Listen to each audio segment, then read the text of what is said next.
So, have you ever tried drawing 40 identical office workstations one by one? I mean, picture it for a second. You carefully draft the lines for the desk, right? Then you do the arcs and circles for the chair, then the computer monitor, and finally the drawer unit.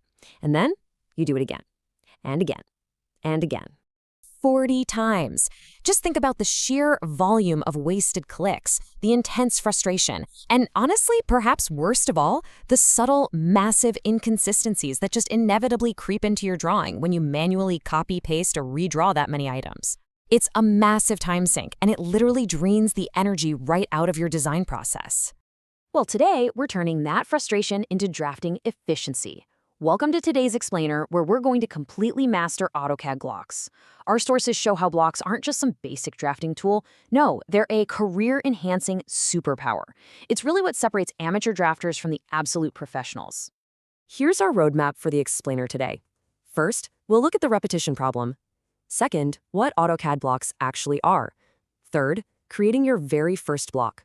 Fourth, dynamic blocks and attributes. Fifth, building a professional library. And finally, best practices and fixes. Okay, section 1, the repetition problem and all that wasted time and effort. Let's dive right into this. Manual copying creates massive inconsistencies, and it makes future revisions unnecessarily difficult. Let's go back to those 40 workstations we talked about earlier. What happens if the client suddenly decides, hey, we want a completely different style of chair for every single desk?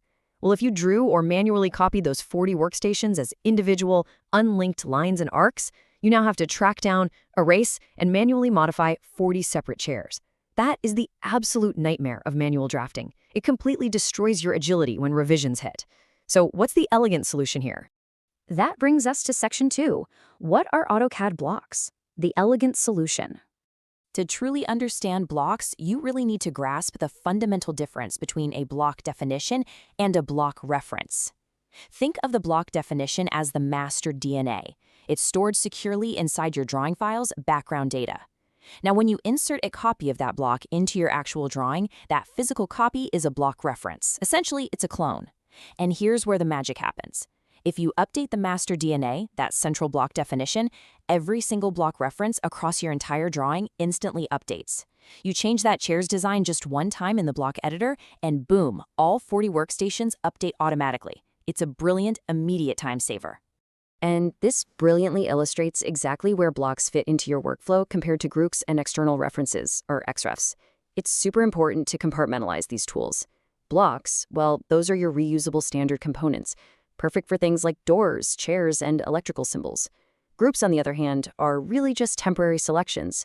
You might use them to quickly move a few items together without making a formal reusable component. And XREFs? Those are linked external files. They're generally reserved for bringing in entire background plans or massive consultant drawings. So whenever you have a self-contained, repeatable component, a block is absolutely always your best choice. Moving on to section 3. Creating your first block, a step-by-step process. So let's walk through the exact procedure of creating a static block. Step 1, you draw your original geometry perfectly and cleanly. Step 2, organize your layers and properties. Step 3, start the block command and give it a really clear name. Step 4, and listen, this is the absolutely crucial point. You need to select your logical base point. If you're drawing a door, that base point absolutely needs to be the hinge. If it's a desk, maybe it's the back left corner.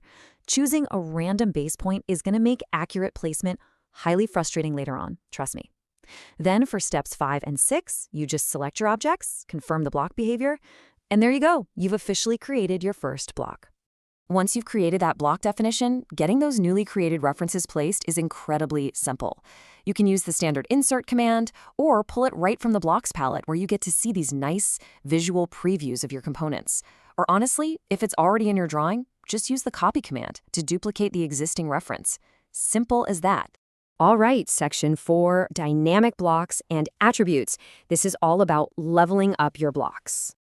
Now, what's really interesting here is how we can map parameters directly to actions. With a basic static block, a 900mm door is always a 900mm door, but with dynamic blocks, you can add a linear parameter and combine it with a stretch action, allowing that exact same block to stretch to 1200mm dynamically. You can even add a flip parameter to change the door swing from left to right without having to draw a mirrored version. So instead of managing this cluttered library of 50 different door files, one carefully designed dynamic block can handle almost every standard size and configuration through simple on-screen grips. It's a total game changer. Then we add attributes to the mix. Attributed blocks actually store editable data fields directly within the block itself. While the geometry of your door block remains exactly the same across your drawing, attributes allow you to assign a unique door number, note the specific manufacturer, or even input a custom installation date for every single instance. This is how you empower visually identical symbols to hold totally unique, project-specific data. It's absolutely brilliant when you need to quickly generate accurate equipment or door schedules straight from your drawing data. Which leads us to Section 5, building a professional library to organize and share your tools. Once you master creating these dynamic and attributed blocks, you really need to zoom out to the macro level and share this superpower team-wide. You can do this using commands like WBLOCK to export them, and tools like Design Center and tool palettes to actually distribute them. But listen, sharing requires extreme organization. Think about setting up dedicated category folders. We're talking clean, distinct folders for architecture, doors, windows, furniture, electrical, and plumbing. There is literally nothing worse than teammates blindly digging through one massive, overcrowded directory just trying to find a standard sink. Good structural organization saves almost as much time as the blocks themselves. And a huge part of that clean organization comes down to your naming convention. Never ever name your creation Block 1, Test, or my personal favorite, the dreaded new_object_final_v2. You really must use clear, consistent naming conventions, something like door single 900mm. A strict standardized name communicates exactly what the object type is and what its key variation is. This makes searching lightning fast, and it absolutely prevents catastrophic library confusion as your shared resources grow over the years. Finally, Section 6, best practices and troubleshooting. Basically, how to keep your files clean.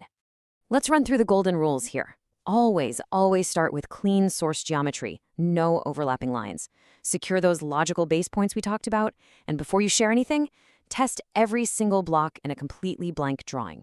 Also, avoid hyper-realistic manufacturing details. They look cool, but they just bloat your file size. And finally, keep your workspace light by regularly using the purge command to clear out unused background data. Old blocks just accumulate in the background, and they can severely slow down your insertion and overall drawing performance. But what happens when things inevitably go wrong? Let's rapid fire some troubleshooting for those common block headaches.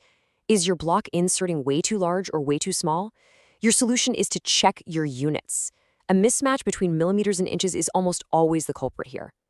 Does the block insert miles away from your cursor? Well, that means your base point was set incorrectly during creation. Just open the block editor and correct the geometry's relationship to that base point. If your blocks aren't behaving, keeping these solutions in mind will honestly solve about 90% of your massive headaches.